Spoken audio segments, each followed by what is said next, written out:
পুলিশের হাত কাঁপেনি, হাত কাঁপছে মমতা বন্দ্যোপাধ্যায়ের। কারণ মমতা বন্দ্যোপাধ্যায়ের অনেক গোপনীয় কথা, গোপনীয় ডিলিংস, এগুলো আমাদের কেষ্ট জানে। সেই কারণে মুখ্যমন্ত্রীর আদেশ ছাড়া, নির্দেশ ছাড়া পুলিশ মন্ত্রী, মুখ্যমন্ত্রীর পুলিশ একটা ক্রিমিনাল, একটা বজ্জাত, একটা লম্পট, যে লুম্পেন রাজ শুরু করেছে মুখ্যমন্ত্রী, ওটা আমাদের দিয়েছেন পশ্চিমবঙ্গকে, লুম্পেন রাজ। সেই কারণে তার নির্দেশে আজকে কেষ্টকে, অনুব্রতকে জেলে ঢোকানো হচ্ছে না। আপনারা নিশ্চিন্ত থাকুন, কেষ্টকে জেলে ঢোকানো হবে না। এরপর হয়তো একটা কোভিডের সার্টিফিকেট নিয়ে আসবে যে কোভিড হয়েছে। কারণ এই লুম্পেনরাই তো 26-এর বুথ রিগিং, বোমাবাজি, থ্রেট কালচার, মানুষকে গিয়ে ভয় দেখানো, এই গুন্ডারাই তো করবে। মুখ্যমন্ত্রীকে তো এদের হাতে রাখতে হবে, তাই না? সুতরাং অনুব্রতকে জেলে ঢোকানো হবে না। দেখুন, পশ্চিমবঙ্গে তৃণমূলে ঝান্ডা ধরলে আপনার জন্য একরকমের নিয়ম,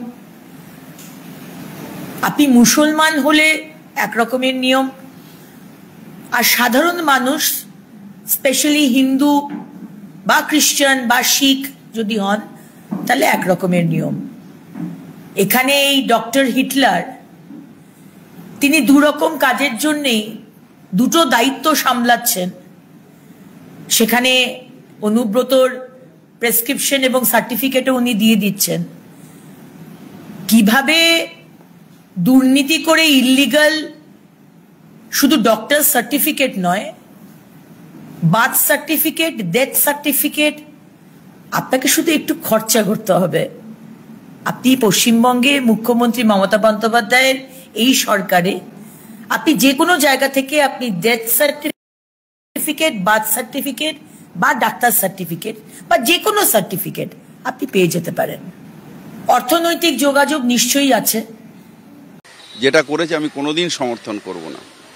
যেটা অনুব্রত করেছে, অন্যায় করেছে, কিন্তু তার থেকে অনেক বড় অন্যায় যখন ভারতের আর্মিকে নিয়ে কেউ টেরোরিস্টের বোন বলে। পুলিশ কিছু করলো না কেন? কেন কেস দিল না? এটা আমি সমর্থন করছি না, কিন্তু অন্যায় তো সব জায়গায় হচ্ছে। ওর দল কি ব্যবস্থা নিয়েছে যখন ভারতে, না না না আলাদা, কিন্তু কি ব্যবস্থা নিয়েছে? আমাদের যেটা হয়েছে, অন্যায় হয়েছে, ও সেটার ক্ষমা চেয়েছে। মুখ্যমন্ত্রীর কিছু অর্থনৈতিক ডিলিংস আমার ধারণা অনুব্রত জানে, এবং আমি দুয়ে দুয়ে চার করছি, কারণ ইডি বলেছিল যে গরু পাচারের টাকা কালীঘাটে যায়। কালীঘাটে কোথায় যায় আমরা জানতে চাইব। এবং তার সাথে থ্রেট কালচার বীরভূমে এবং বীরভূমের আশেপাশে। আমি যখন ইলেকশন লড়েছিলাম, বাই ইলেকশন, আসানসোলের বাই ইলেকশনে অনুব্রতকে বীরভূম থেকে নিয়ে যাওয়া হয়েছিল। কেন হঠাৎ অনুব্রত আসানসোলে গেল কেন? এই পুরোটাই হচ্ছে থ্রেট কালচার, বোমাবাজি, গুন্ডাগার্দি, মানুষকে ভয় দেখানো। তাই অর্থনৈতিক এবং গুন্ডাগার্দি দুটোর জন্যই অনুব্রতর ওপর কোনো অ্যাকশন নিতে মুখ্যমন্ত্রী 10 বার ভাবছেন। চুটকো চাটকা, ওই যে বলেছেন না, এটা তো চুটকো চাটকা, মেয়র সাহেব বলেছিলেন, এটা চুটকা চাটকা একটা ইস্যু। মা বোনকে অশ্রাব্য ভাষায় গালি দিয়ে বিছানায় আসার যে আমন্ত্রণ, এটা ওনার কাছে চুটকো চাটকা। আমি আশা করব ওনার পরিবারের কাউকে যদি এই কথা বলা হয়, উনি কি একই সময় ওই কথা বলবেন? বা আমি অবাক হয়ে যাই, রাজীব কুমার ডিজি পুলিশ, তাকে বলা হচ্ছে, তারপরেও তাদের কোনো অ্যাকশন নেই। রাজীব কুমার, আপনি কি আপনার পদ, আপনার পজিশন, আপনার আগামী দিনের প্রমোশন বা চাকরিটা রাখা, তার জন্য চুপ করে আছেন? তার জন্য এখনো কানটা ধরে টানতে টানতে অনুব্রতকে জেলে ঢোকাচ্ছেন না।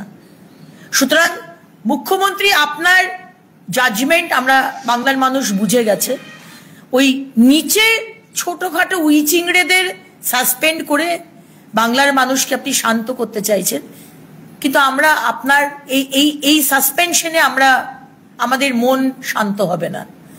আমরা চাই সত্যি যদি মহিলাদের সুরক্ষার সম্মান নিয়ে আপনি এত বড় বড় কথা বলেন, সেটা যদি সত্যি মিন করেন, তাহলে অনুব্রতকে, এখন 100 ঘন্টার ওপর হয়ে গেছে অনুব্রত মণ্ডল ঘুরে বেড়াচ্ছে, আমরা জানি আপনি ঢোকাবেন না, বাট তাও যদি আপনার মনে হয় যে আপনি বাংলার মহিলাদের পাশে আছেন, তাহলে ওনাকে কানটা ধরে টানতে টানতে আপনি জেলে ঢোকান, এটা আমরা চাই। হবে না তো, এখানে সফট টার্গেট হচ্ছে পুলিশ। যে পুলিশ রেকর্ডিংটা করে আজকে যে কারণেই হোক তার কথা ভাইরাল হয়েছে, আজকে তাকেই বলি দেওয়া হচ্ছে। এবং আগামী দিনেও এই তৃণমূল সরকারের আন্ডারে গুন্ডারা, যাদেরকে মুখ্যমন্ত্রী পুষে রেখেছেন, তাদের ওপর পুলিশের কোনো বা লয়ের কোনো আক্রমণ আসবে না, আপনারা নিশ্চিন্ত থাকুন। যেটা করেছে আমি কোনোদিন সমর্থন করব না।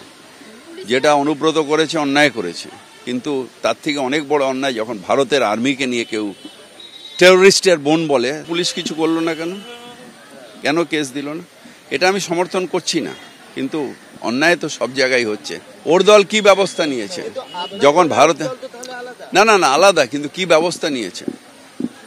আমাদের যেটা হয়েছে, অন্যায় হয়েছে, ও সেটার ক্ষমা চেয়েছে।